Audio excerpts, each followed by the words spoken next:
Hello everybody, today we'll be talking about Swordsoul. We're going to be going over the best ways this deck works, we're going to be going with the best engines, we're going to be going with what works more, and we're going to be talking overall about how the deck can be broken, beaten, and literally just kept out of the meta.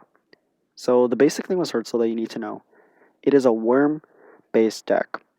That means it has access to one of the most underrated archetypes of all time, the Tenyi. So the main idea with the Tenyi build is that you have an R for the looping, you have Vishuddha for the bouncing, you have Vessel for the advantage gain, and then you have Ashina for the spam. Now, Ashina gets you Yugioh without normal summoning, so it's kind of good, locks you into Wyrms, but overall, pretty powerful engine. And as well, they can make Phoenix Enforcer right away in case things go wrong. Now, the easy way to beat this deck is with an Effect Veiler or anything like it, including Ghost Mourner, including Veiler, Imperm, anything like that, and a Nibiru, or if you want to get specific to beat this deck with specific hand traps, you can win with a Token Collector. But before we get into everything, I want to go over which build is probably better and what's more likely to win and why this deck can perform so well as if it's worth it. So overall, the build we have is pure. We have Tenyi build with it, and we have Phoenix Enforcer build. Or if you're pretty good, you can run all three. Goodness meaning that you can pick up all three. Now, the perks of Pure is that you have access to a lot of hand traps like Ash, Veiler, Imperm, Ghost Ogre if you want to play it, Mourner, and Nibiru, and things like that. That is why Pure has a lot of success because it's a generic deck that can go through so much advantage because you can play so many regen cards like Tactics, Droplets, and so on. Now, the Phoenix Enforcer build is more fixed around him just ending off your combo. Phoenix Enforcer is free because you do Fusion Destiny at the end of your combo, get a free pop that will keep on coming back, and that's not even the worst part or the best part about him. The real best part is the fact that you can play Mali for 6, or you can also play Celestia for a draw 2. Now, these two cards are just much better than Dragoon. That's why people opt for this build instead of Dragoon. And it doesn't take as much to do it, as well as you can play Fusion Destiny at the end of your combo. Now, whether it's worth it, yes, no debate, not even a question. But the overall best part of this is the Monk/Tenyi, because what they do is they give you free hand advantage and grave setup for Taya, for the Tenyis themselves, or for anything. Now we have Adhara. Loops banished Wyrms back into your hand. Pretty good if something gets DD crowed, or just adding something off like Tile getting banished, or Shijao banishing something, add it back to your hand, banish Moyi, add back Moyi, next turn you have follow up.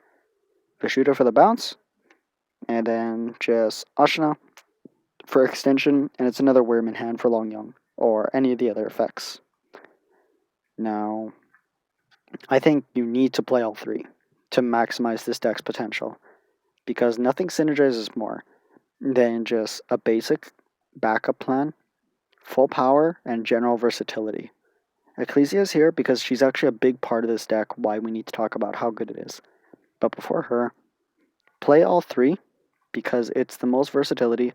You do lack in space because of the Phoenix Enforcer package and the Monk package for the Tenyi, but it's worth it if you can pull it off in the end. But the main reason, other than Ecclesia, why this deck works so well, it is a generic toolbox deck, meaning that it has access to so many good levels, numbers, synchros, links even, and then it can also do fusion things.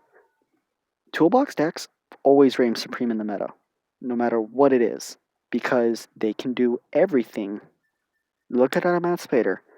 It literally played the best synchros and top for so long because it's a toolbox deck. Toolbox decks have constantly redefined the meta. Cosmo was a toolbox deck that was topping because it had access to so many things. You had so many rank plays you can do. It was unbelievable. But moving on from there, that is the main point why this deck will always succeed. Toolbox beats the meta every single time because it becomes the meta. You have outs for the meta. Oh no, they're sending things to grave. Okay, Shenshin. Oh, you like to banish? Okay then, this guy. You need a certain monster, out Dragoon. And so on and so on. Because you can hand control, you can negate anything, you can remove the graveyard, which is insane in this format. It will always win because of toolbox. If it locked you into Sword Souls, it would not be that good. Like, not at all. It wouldn't even have any secrets. But it's general.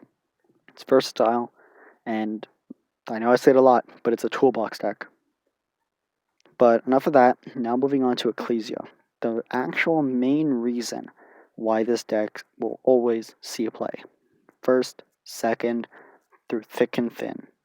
Ecclesia is literally a card that says quick effect, summon a Swordsoul. And if you want to be spicy, you can play all bastards who are part of the opponent's field. You'll probably play her in a structure deck, but you're not really going to play her in Swordsoul for that. But there are text ideas you can do that with, and I'll get into those in another video. But for right now, it's just Swordsoul and their main things. Now, a card that just special summons for free, as long as they have more monsters. Not, you don't need any, they have more. And that's the quick effect to get rid of itself and bring out any Swordsoul. It is a Rhoda that can be summoned from the hand. It cannot be searched by our ways, but it is insane to open up because, again, it's a Rhoda. There are so many ways to play her, and it's unbelievable what boards you can crack just by her presence. I've gone against an Invoked Dogma player who searched Schism, and I just said, summon Ecclesia, normal summon Mo Yi, make Yugioh. Mo Yi draw one, she's out two. Now we can't get winded, we're going to negate it. Yes, there is a Makaba, but Imperm is OP. Ecclesia has so much value in this deck, it is unbelievable. Being able to special summon anything from the deck that we need. Ataya or Mo Yi. Or, if you're funny like me, you can actually literally just summon Iris. She is overwhelming in this format. And this is one of my tech ideas I want to talk about. Iris the Swordsoul. So, what she does, she has multiple effects. You have a negate a monster anywhere on the field, including your opponent, so if you Yugioh them, special summon her during the main phase. Yes, she does activate, she will play into tactics, but if you're Yugiohing, you've already played into tactics. Summon. Now, if they summon from the extra deck, you will pop the monster that was summoned from the extra deck. This includes Pendulum or whatever it is. Comes from the extra deck, it's gonna go. Now, if they summon from the hand, this effect isn't really too notable because it doesn't do too much, but it summons one from your hand as well. So it's a decent trade-off. If you have something nice to bring out, it could help you get an extra Mo Yi start right away. So then this way you don't have to worry about it again, or you can do it next turn for an additional token spam if you need it. But where her extremely overwhelming effect is, if they special summon a monster from the deck, we draw 2 cards. That is insane, because there are so many cards that special summon from the deck, so many times they need to special summon from the deck. It is a card that generates advantage on its own no matter what they're doing, aside from the special from hand, but you'll side her out if they're doing that too much. She is a searchable hand trap in the archetype. She is still a Swordsoul card. Now, her use is insane. Sucks she's a level 8, but we don't need to worry about that because the level is not needed for everything. You can't expect one card to do everything unless it's Ecclesia. Ecclesia is the best. So Iris can be searched off by literally anything. Like, it can be searched off Emergence or Yugioh. Now, if you're going to do that, make sure you have enough combo.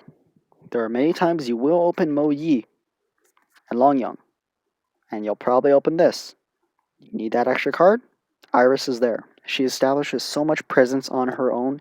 She is such a big threat if she resolves. Because popping whatever just came out is beautiful bait for them because they're going to do it, but it costs resources. So if they summon a Savage, well, you're popping Savage before it gets to negate. Summons Boral Sword, it's popping because it's a trigger, not a quick effect. If they're summoning Verte, buy Verte. That is just the overwhelming nature of this deck, especially with Iris as well. Now, the little discussion about the price. The deck goes for about $400, give or take $50, maybe $80. But that is up to you if you want to pick it up. If you have the extra funds of $500 lying around that you can give or take, pick up Swordsoul. It is an incredible deck that will stay in the meta for a good amount of time, and it does so much on its own. It does not need additional support because it's already godly.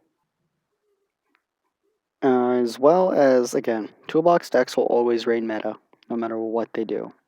Like, look at Time Thief even. It wasn't crazy, but it could do things. But if you want a good meta example, look at Phantom Knights. They have access to so many generic cards that because they're level 3s, they can go into 4s, they can go into 7s with the Odd Eyes Rebellion, the Quick Launch, or whatever. So much potential because it's a toolbox deck. The unfortunate downside, though, is that the deck can be stopped pretty easily with a nib and an imperm.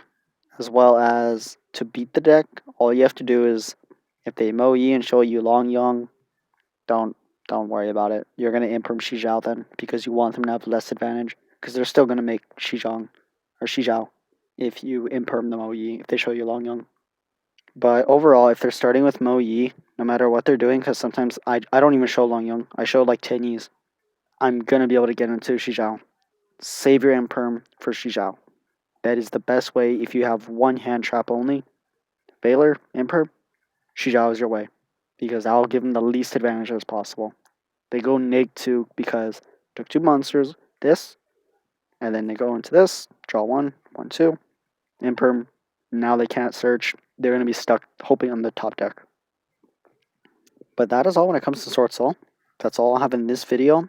I'll have an actual deck profile at a later time, only because right now I'm still fine-tuning the deck, but it has a lot of capability already, so I highly recommend picking this up if you have the extra funds. As well, keep tuned for more videos and deck profiles. I got Evil Twins profile coming up that just hopped and beat all the meta, so stay tuned. Thank you so much for watching. I hope you enjoyed. Please do subscribe. It does mean a lot to me. I'm at 50, going for 100 right now. I'm going to bring this channel back. Thanks for watching. Have a good day.